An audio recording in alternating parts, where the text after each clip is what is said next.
All right, snow bucket. So we've got 6 different widths that we offer, and then smallest 3 buckets to 6, 7, and 8 we offer with a standard duty or standard back SD, and I think this abbreviated just for standard. And then mesh back, we go all the way. So typically, the standard buckets are more for the dual purpose, like on the farm, if you use them for manuring, sawdust, bedding, whatever, seed, where having the mesh cut out would let material come through. Otherwise, the mesh is preferred for like snow applications because it allows you to see your cutting edge, and then also you can kind of peek through it and see when you get close to garages and buildings if you're back dragging and stuff. So it's just for visibility is all it's there for. They're a little more expensive because we have to cut the slots in there, and then once we cut the slots in there, we add this extra brace going across. So the standard buckets do not have the brace going across, they just have the verticals. And then 8.5, 9, and 10s have these braces that come out into the bucket because the bucket is so long, it gets kind of flimsy in the front there. These would have the braces. Yeah, so basically in the sizes that are just for snow, where we don't make a standard back.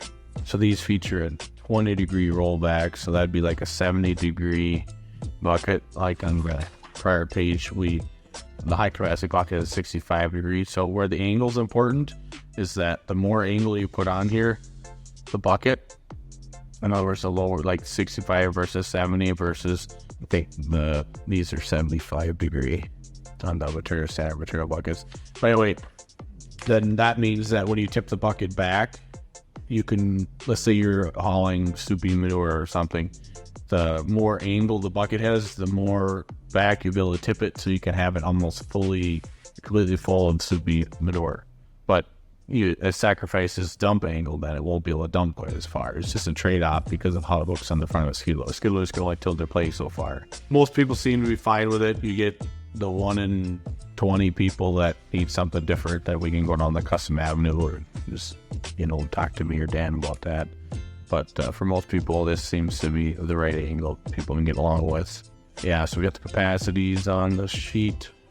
Inside braces on the bottom are only for the largest 3 that are mesh back only, unless we have the weights in here, what the bucket actually weighs, and then completely 3/16 steel, so that's the back, bottom, and the sides are all 3/16. And then these, have the optional bolt-on edge, and then we put the holes in the bucket per request, and we don't stock them with holes.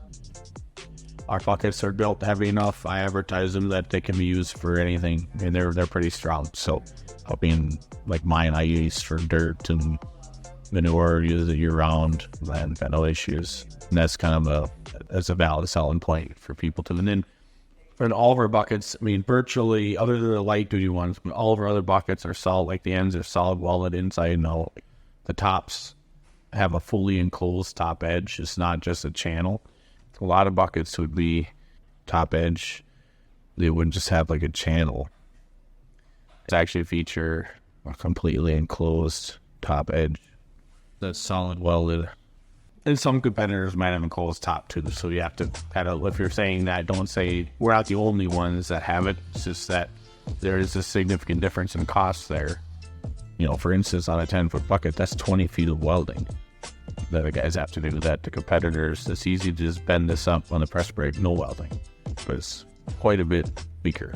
Yeah, we pretty much stock everything in the book. We pretty much keep an inventory.